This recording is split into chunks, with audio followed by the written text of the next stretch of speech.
We begin by acknowledging the traditional owners and custodians of the lands on which this podcast is recorded and shared. We pay our respects to elders past and present, and to the ongoing storytelling traditions of First Nations people across the many countries of this continent. Welcome to Solid Yarns, a podcast about First Nations creatives and their practices. So far, every episode we've heard from a First Nations creative and the client they worked with. We've heard about the project they made, the challenges they faced, and the lessons they learned. This episode, we're doing something different, a kind of roundtable. We asked all of the artists in the series a few similar questions around creative practice, advice they have for other First Nations artists, and where they see the future of First Nations design going. This episode, you'll hear from Tyrown Waigana, Ryhia Dank, ENOKi, Janelle Burger, and me, Emrhan Tjapanangka Sultan. I'm a Western Aranda, Luricha and Cookatha man, creative artist, cultural consultant and co-founder of Solid Lines. This is episode 5 of Solid Yarns, the Yarning Circle.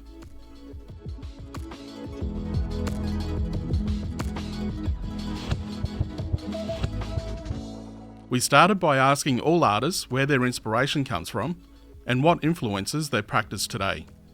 I'm Darcy, I go by ENOKi in my artist practice. I'm a Djadjarang and Yorta Yorta person living on Wurundjeri country. I work as a multimedia artist and also within illustration, and I draw a lot of inspiration from queerness, blackness, native flora, and as well as like pop art, I guess. My name is Ryhia Dank. I am the artist and designer behind Nardana. I am Gurenji Wakaya. What inspires my practice today? First and foremost, my country, where I'm from, where I grew up, all my family.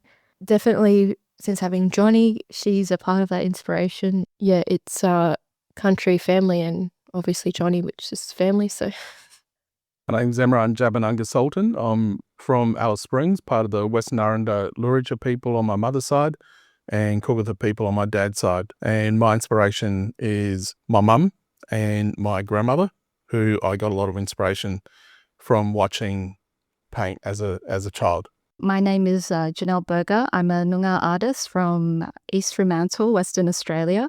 I've been living in France for around 17 years. I'm inspired by anything and everything. When I went back to Perth, I got a lot of inspiration from, I guess, going to art galleries, seeing other people's artworks. I love old things. I need to go back to the Louvre and see Egyptian art. I need to see the mummies. I need to be around old things. Also being around other creatives, what they're working on sparks a lot of creativity in me. I don't know, I get inspiration from a lot of stupid things, like just people watching in Paris as well. Sometimes a little bit fashion inspired, so when I go shopping or window shopping here, also French monarchy, this is very inspiring. I don't know, I'm obsessed with Charlemagne. I don't know, I find weird inspirations. My name's Tyrown Waigana. I'm a Wurundjeri Noongar, Yaru and Ait man. So I have connections here in southwest Western Australia through to the Kimberley and Saba Island and the Torres Strait. So what influences my practice today is, the same things that I feel like has always kind of influenced my practice. It's, family, culture, and then everything else I've consumed along the way. Cartoons are a massive influence to me. Growing up watching Simpsons, Adventure Time. A lot of what influences me is little things that are okay, why is that different? We also asked the artists, looking across the industry right now, what trends or shifts they are noticing in First Nations illustration and design, and whether there were particular themes, stories, or approaches emerging. Following lots of different First Nations illustrators or artists or designers, and even doing different programs myself, such as black design.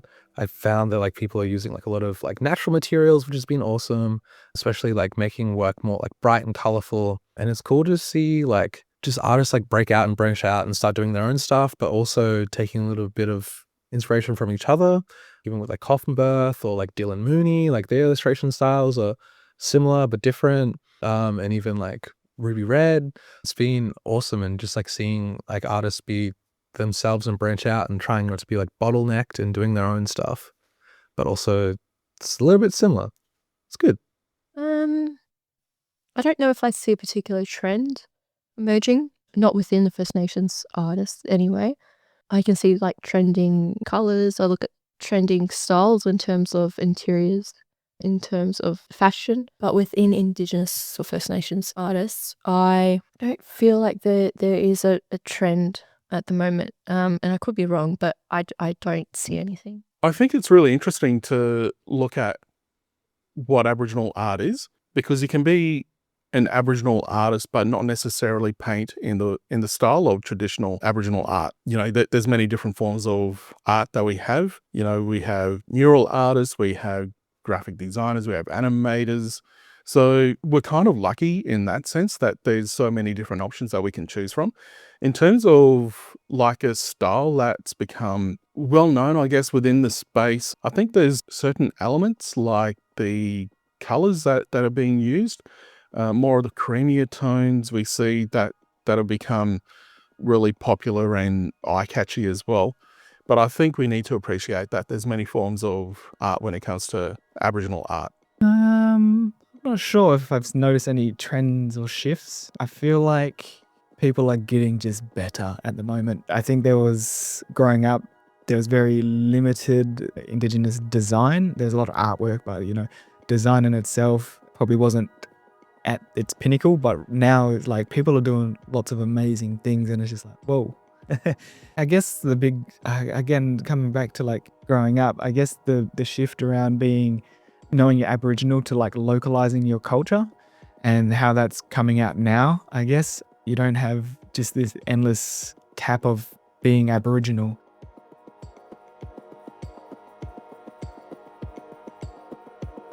There's a lot of interest in First Nations art and design at the moment, and so we wanted to hear from the artists how they felt about this increased visibility and what they think needs to happen to ensure that this interest leads to long-term opportunities rather than being a short-term trend.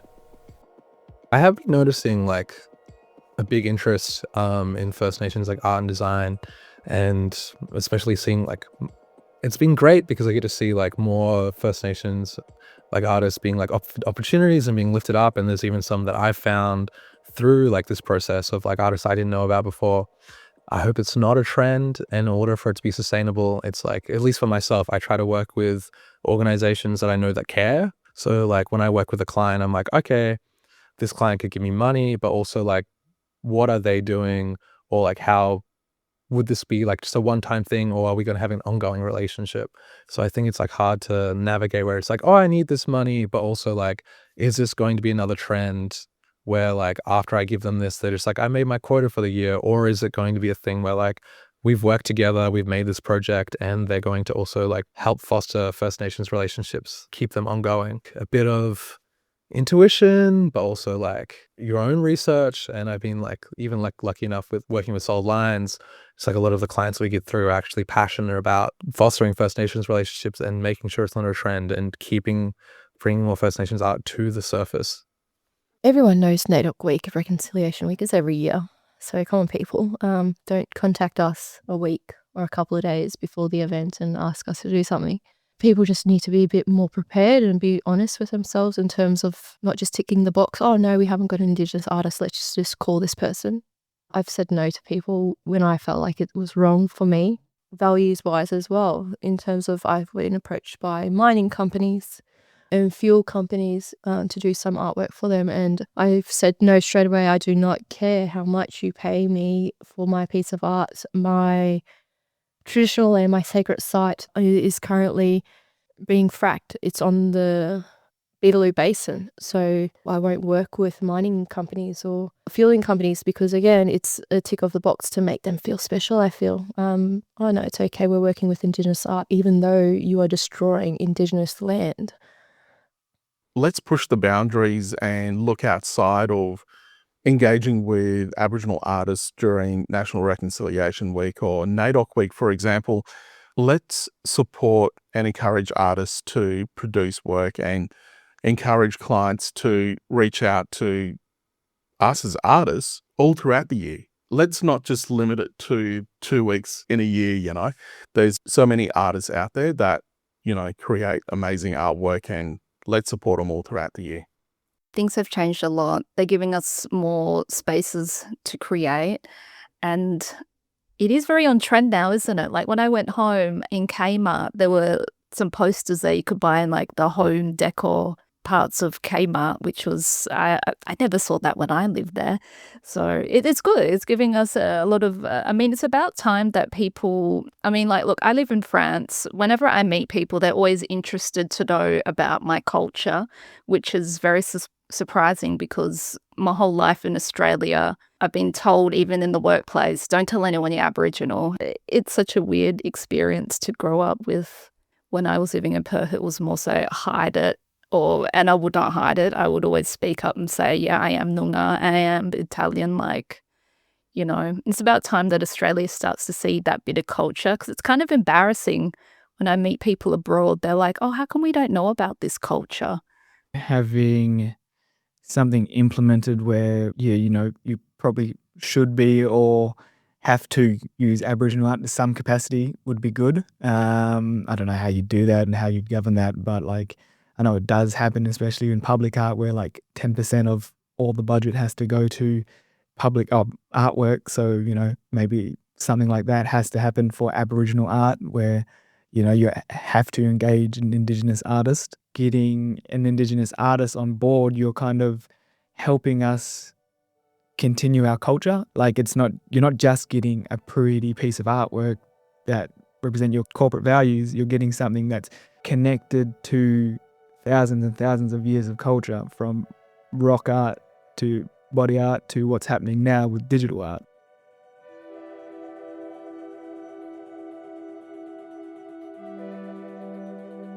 It can be tricky starting off in any industry, and art and design is no different. But it can be especially tricky to navigate if you're a First Nations creative. We asked all our artists to give some advice for young First Nations creatives who are interested in stepping into commercial work. The advice I would give to younger artists who are wanting to break into the space is don't bottleneck yourself. If there's a style of art that you want to make, because of course there's art that I want to make that isn't necessarily commercially friendly, or even when I touch on more darker themes within my work, no one's gonna be oh, commercially this is awesome, let's put this on a Woolies campaign. It's you gotta be mindful of the work that you want to make, and make sure that you want to actually kind of do it, because it can be a bit of a tedious process, and make sure that you have your personal practice and keep that going, but also have your work practice. My personal practice, the style that I use a lot of the time, is completely different. It's more realistic and less contemporary, and touches on more darker themes, whereas my commercial practice is way more fun and cutesy. So it's creating boundaries with your practice, and as well as when you're approaching agencies, make sure you do your research, or try to hit up someone else within the agency, or assess your options, see the work that they've done, who they've worked for. Even if you're not working for a First Nations agency, if you're working for this agency, see how many jobs they've had of other prior First Nations artists. So it's doing a lot of your own work, and don't sort of bounce at the first thing that jumps at you. I'm super happy that I can be employed as an Indigenous artist to bring, these stories come to life. I'm very happy I can do that. But I guess also be prepared to be told what to do. Not told what to do, but you're working for the client. You have to bring their vision to life, and you'll be working with big teams as well. So it's a lot different when you're just doing your own personal work, for example. You've got your own freedom, do whatever you want. Everything's yes, yes, yes. But with the client that you're working with, be prepared for feedback, and don't take it personally either. What you think looked really great, it might not go with the direction that they're, looking for. For creative industry, it feels pricing is a gatekeeping thing, or taboo, or it's this really kind of a secret. And in terms of Indigenous community, artistic, creative community, I think you just got to get out there and talk to people, because I think people are more inclined to tell you things off the cuff in a conversation than sit in a lecture and tell you how to do things. the biggest advice I would give is to continue creating the way that they're creating, whether that be hand painted, working on canvas or working digitally. For me, one of the big learnings even now is learning how to work in the digital space. The learning is going to be ongoing for me. I feel like I don't think I'll ever know the full capacity of what a digital format could be, in terms of, in a way, it's inspiring too, because it encourages me to get outside of my comfort zone. I grew up painting on canvas, but coming into the digital space, there's lots of learning, and it doesn't have to be boring. It can be fun, like have fun with it. I think first and foremost, make sure you know what you are worth. Make sure you know what your art is worth. Don't allow people to say, it's okay, I'm not going to use it for anything else. Don't give people the right of our work, of our stories. I guess maybe look at the future in terms of how do you want to place yourself as an artist? What type of brands do you want to work with? Make a few dot points. Okay, who are your dream clients to work with? Clients will come to you for your art. They won't come, they'll go to another artist if they want their work, but they're coming to you because they've seen your art. So I think just stay true to your art and true to your style, and don't doubt yourself.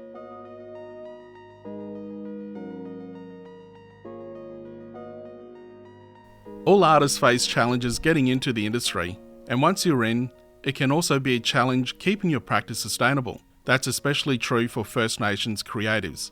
And things are only getting trickier, with AI either stealing or co-opting artists' creations and companies able to copy styles and work. Enforcing copyright, even if you have it, can be expensive and difficult.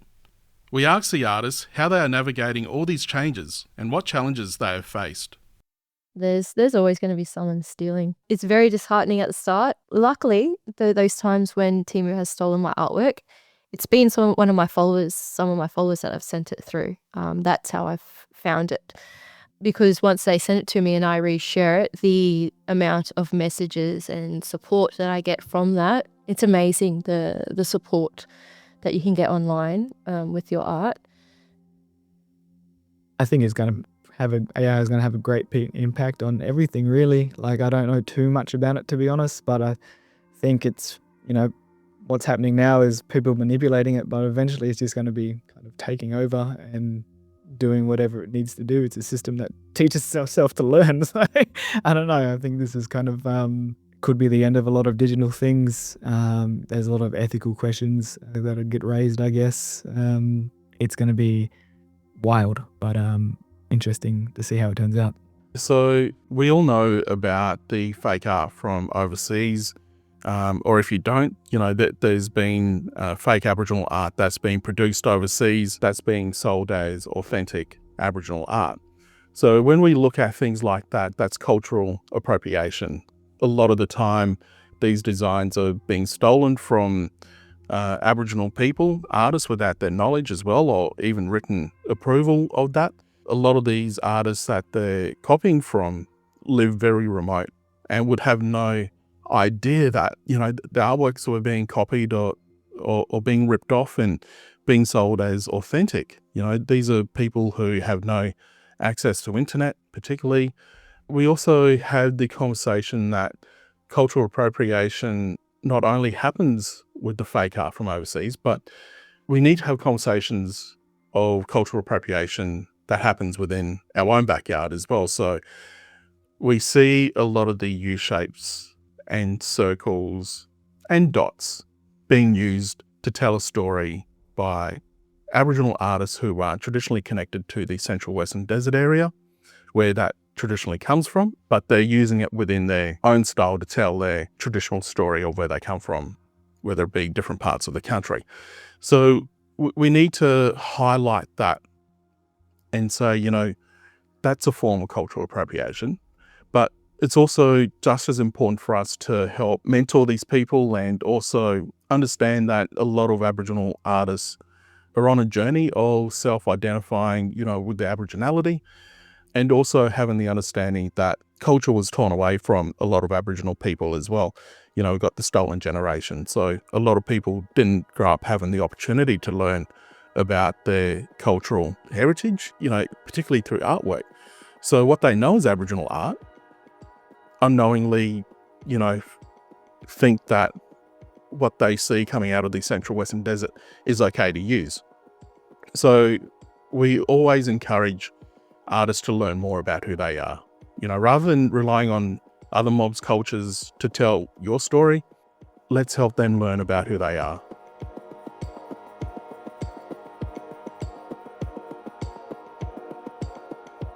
Solid Lines began as an idea back in 2019 as a collaboration between the Jackie Winter Group, Nicholas St. John from RMIT University, and First Nations creatives. As one of the co-founders, I'm proud of the work we've achieved and was keen to hear from the others on what impact the Solid Lines agency has had for them. The impact that Solid Lines has been having on the design space and especially in the commercial space has just been insane.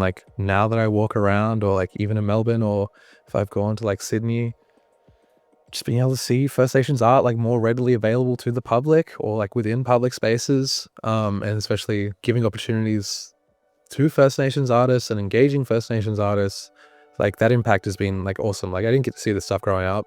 There's no way that I thought that anything that I've achieved or any of the other amazing artists a part of the agency would be around. It's just been really good, and I'm kind of jealous of just young mob being this is something that I get to see in a public space. Yeah, it's been sick. I wouldn't be right here where I am right now if it wasn't for Solid Lines. So they're extremely important. It's definitely helped me to grow and to explore my art in different ways.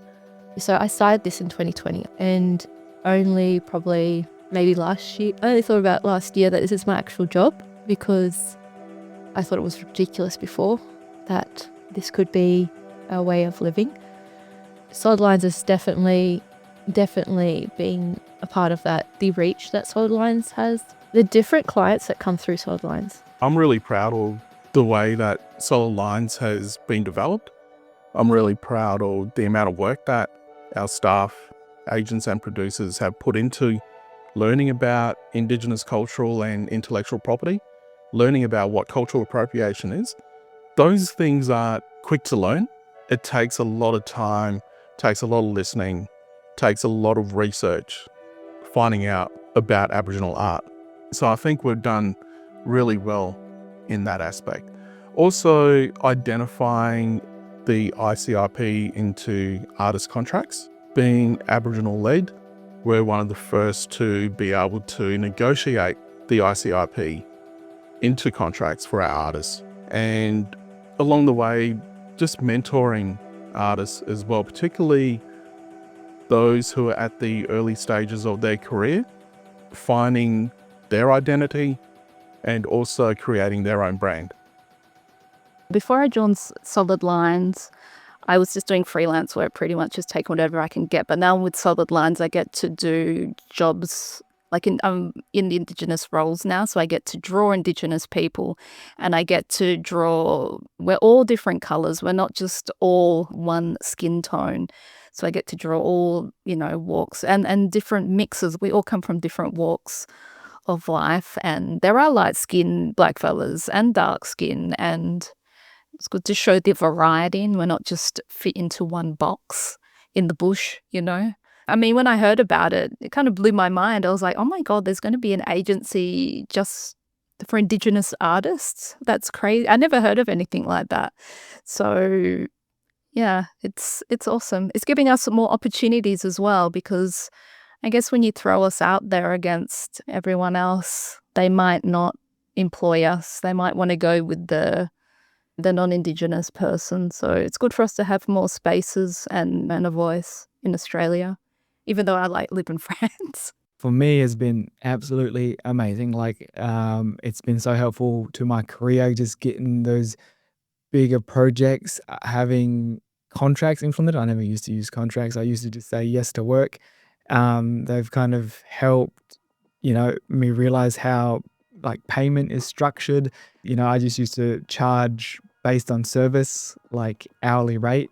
And I had no idea there was things around licensing and ICIP. And then, everyone at Solid Lines is awesome as well. And they're just very accommodating, easy to work with people. The impact it's had on my career has been epic. I've been able to work for like Apple and like Red Bull, having this, and like even with our RMIT, the Super Lab space too, and just having to see my artwork in like such large scales in different places and be able to like break out into spaces that I didn't think I would, especially as like a young artist. Feels really cool. Like when I reflect at it, I'm like, oh, I can't believe I got to achieve this at like 22, and this is what I'm achieving at like 25. Yeah, the impact it's had is like given me, I guess, more confidence with the support I have from Solid Lines and like the connections I made. I'm like, oh, if I actually have an idea, I can bring it to life, and like there's no real bounds in terms of what I can like make or where I can go with it.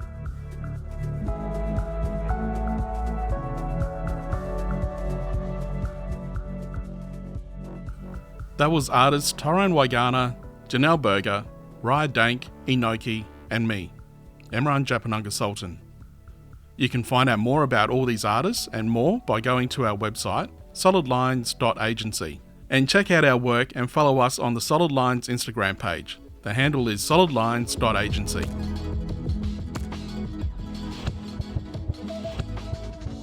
This podcast was produced by Nicholas St. John, Janik Rogers, and Kimberly Lee at RMIT University in Naarm, Melbourne. Music by James Howard. Original music commissioned by Australian Dance Theatre for the Third, choreographed by Artistic Director Daniel Riley. This program was made possible with support from the Alistair Swain Foundation.